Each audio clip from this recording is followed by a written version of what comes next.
poucos anos atrás, eu comecei estudando inglês, pessoal, ouvindo rádio, por livro e ouvindo rádio.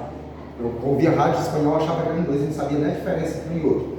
Então eu ia comprar gás, uma lamparina a gás, eu comprava o gás, porque meu avô não podia comprar o gás suficiente para passar a noite acesa, para eu poder estudar à noite. Então eu acordava, isso aqui, quando eu fazia assim, cheio de tisma, né? E minha primeira poesia do livro O Som do Meu Silêncio é exatamente rimas a uma poesia, que eu falando, rimas à lamparina, que eu lembrando, puxa, eu precisei da lamparina para poder folhear 20, 30, 40, 50 folhas e fazer os exercícios, porque não tinha energia elétrica nem água corrente em casa.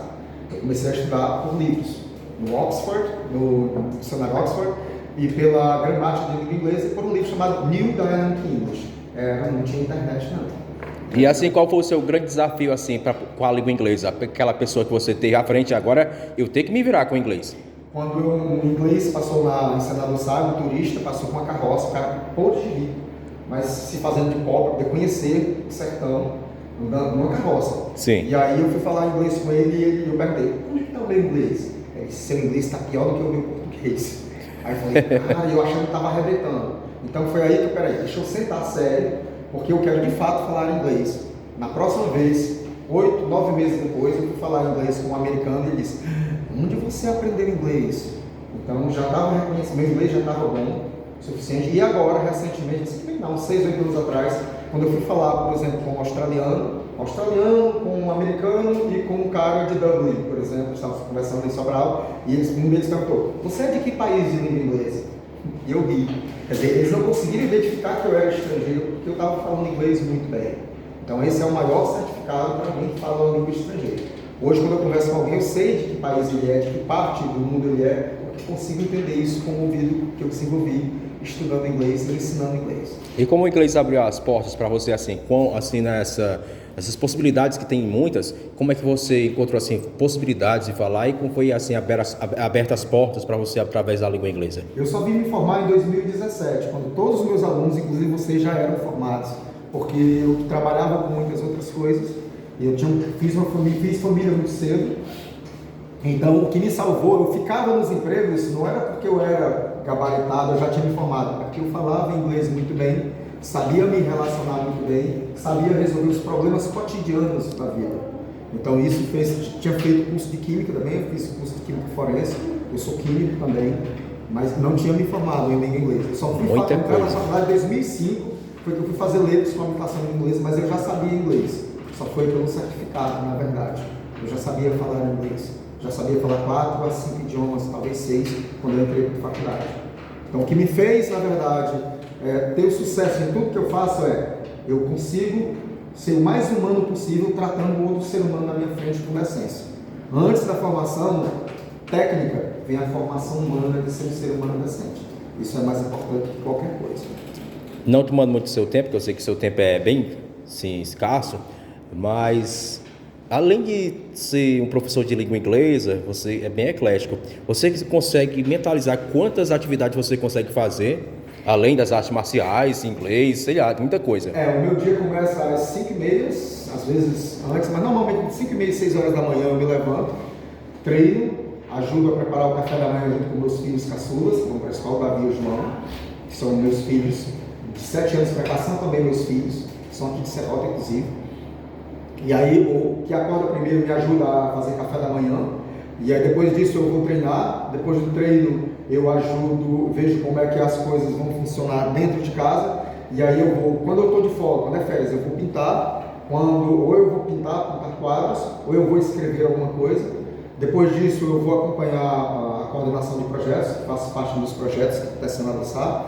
E aí quando termina isso, manhã e tarde, aí eu começo a trabalhar, dando aula particular de 5 horas, 5h30 da tarde, até 10 horas da noite. Depois disso eu passo mais ou menos até 1 hora, 2 horas, revisando texto, estudando, conversando, fazendo conferência, conversando com gente de fora do país. Só depois disso é que eu vou dormir. Muita coisa, viu? Esse é o meu dia. É puxado, viu? Quando eu não estou fazendo isso, estou fazendo alguma encomenda. Quando eu não estou dando aula de karatê, eu estou pintando. Quando eu não estou, eu estou fazendo poesia. Quando eu não estou, eu estou ajudando pessoas que precisam, tipo uma entrevista dessa, por exemplo, participação. E eu durmo mais ou menos de 3 a 5 horas por noite só, todas as noites, todos os dias. Esse é o tempo que eu tenho. Como foi lá o desafio no Farias Brito? Porque o Farias Brito é um colégio de elite, né? Foi assim, eu dava aula lá no colégio José Romão, dava aulas de inglês, espanhol e literatura brasileira. Puxado. E aí chegou o colégio Farias Brito vindo de Fortaleza para Sobral, e eles precisavam de um professor para dar aula para os meninos que estavam indo para fora do país, fazer intercâmbio, e eles voltavam querendo ter aulas em inglês. E lá no Farias Brito, Sobral, ainda não tinha o FB English Club, o clube de inglês do Farias Brito. Lá em Sobral foi eu quem fundei, quem ajudei a montar. E aí eles me chamaram, o diretor foi lá na minha escola, na hora do recreio, diz ele que perguntou para os alunos: se a sua escola pegasse fogo, qual era o único professor que você salvaria? Você só pode salvar um. Segundo ele, o meu nome foi o mais falado. E aí ele me chamou para fazer tipo uma substituição de um professor, mas não era, já era um teste que eu não estava sabendo. Porque lá tinha uma lista de professores para entrar, era bem complicado. Eu não fiz teste para entrar no Farias Brito, eu entrei direto. E aí numa semana eu fui dar aulas de inglês, no ensino médio. Na segunda semana eu já fui dar aula para todo o Colégio Farias Brito de inglês, de Fundamental 2, de 6º ano até a turma olímpica, que prepara para medicina, direito e tal. No outro mês eu já estava dando aula de inglês e espanhol no colégio todo. Muito bom. E aí, na terceira semana, na verdade, eu fui no banheiro e comecei a chorar. Como foi possível isso?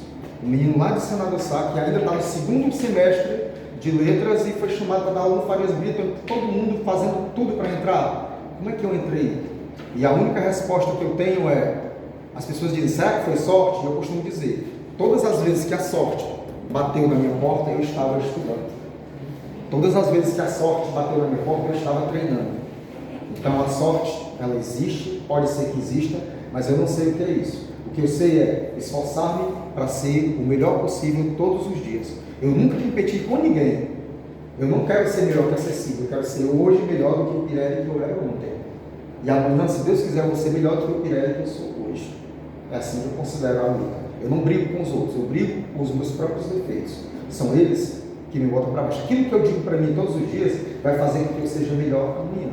Eu sou filho e neto de pescadores. Não canso de dizer isso. Tenho 1,63 m. Para um homem, eu sou o mais baixo da minha família toda. Então, o sucesso só veio porque eu estava preparado. Os aplausos para o nosso professor.